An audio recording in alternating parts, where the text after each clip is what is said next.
அதே காத்து வாசம் வேற, அதே மண்ணு வண்ணம் வேற, அதே மக்க வாழ்க்கை வேற, ஒண்ணு மட்டும் மாறவில்லை. மத்த நாட்டு சுவையெல்லாமே ஒத்த வேலை உடைய போல, சுத்தமான நம்மூர் சுவையோ ஆத்தா தந்த உசுர போல. மூட்டி பாசம் கொட்டி சமைச்சது திண்டுக்கல்லு தலப்பா கட்டி, நெய்யூத்தி நேசம் கொட்டி இழுக்குது திண்டுக்கல்லு தலப்பா கட்டி.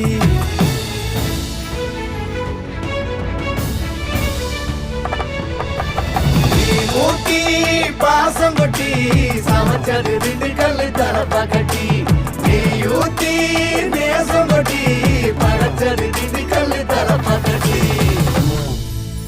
படைச்சது திண்டுக்கல்லு தலப்பா கட்டி.